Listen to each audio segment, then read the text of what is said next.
To summarize, we have seen active follow-up, self-audits, process management chart, visual management and control charts as key process monitoring control tools. Once you have handed over your control charts and the control plans to the process owner, now it is time to make the final communication and future plans. But before we do that, let me talk a little bit about change management. See, change management is important right from the beginning.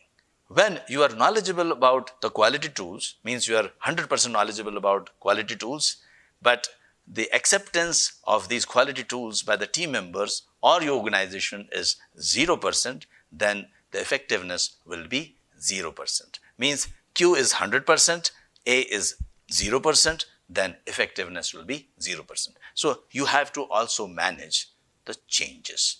And how would you manage the changes? First, you need to reduce the resistance. Now, whenever you are trying to make any change in the organization, there will be always resistance. If there is no resistance, that means people are not taking you seriously. So if there is resistance, you should be happy. That means people are listening to you. They are seriously considering the changes which you are suggesting. So the first thing is you should accept the resistance. But once you are facing the resistance, how do we deal with it? You can use the formula D plus V plus F is greater than resistance. Means you should create the dissatisfaction with the status quo within the team or within the organization. Then also create a vision for the team or the organization and then give them the first step. Tell them what needs to be done. So creating the dissatisfaction can happen by circulating a message to the team that we are really not performing well.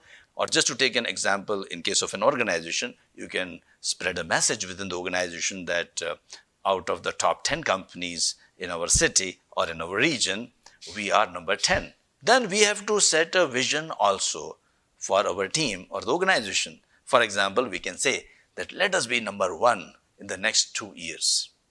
Then you also have to tell the things which the team or the organization need to do. In this case, sometimes LeanSixSigma is very useful because it tells you exactly what needs to be done at every stage. In the define phase, you do a SIPOC or a project charter. In the measure phase, you collect the data. In the analyze phase, you get the root causes. In the improve phase, you suggest the improvements. In the control phase, you are sustaining the gains. Very specific tools are given to you, and sometimes that helps in bringing the change very effectively. Let us have a look at the change management curve. Whenever you are bringing in any change in the organization, you will see this curve. The y-axis represents the resistance to change and the x-axis is the time. At the initial stages, the resistance will be very high and people will be shocked. They will be shocked to hear the news of this change. Then they will start denying that there is no problem. Why this change is needed?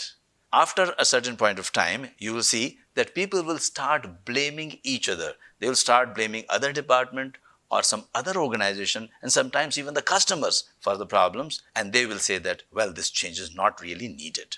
After only some time, they will start realizing that there are some deficiencies in the processes, in our own processes, and then they start blaming self. And after this, you have confusion and uncertainty where the resistance to change is minimum. Then comes the acceptance and decision making. So you really need to sustain for a while. That means you need to be a little patient when you are bringing in any change, because initially everyone faces that resistance. Many people just give up at the initial stages. They don't wait for a little while when they would have seen the resistance at the lowest or minimum.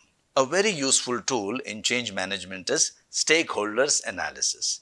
Here you would list out the names of all the individuals who are important for your project, who are positively or negatively impacted by your project and who can influence your project. Once you write down the names of these individuals, then you will plot where the individuals currently are with regard to the desired change. You will put a tick mark indicating their current position and then plot where individuals need to be. with a cross, that is the desired position, in order to successfully accomplish the desired change. Identify the gaps between the current and desired positions, and the length of that line will indicate how much you need to work on those individuals. Indicate also how individuals are linked to each other. Draw the lines to indicate an influence link using an arrow to indicate who influences whom, and then plan action steps for closing the gaps. In case of individuals, they exhibit three types of resistances: technical, political, and cultural, also known as TPC or TPC matrix. Technical resistance means I don't want to learn new things, means I'm resistant to change because this involves new skills and I am really not interested in it. In this case, you can give some examples. You can give some training to the individuals, and this might reduce the resistance. Some people might be exhibiting political resistance. What is political resistance?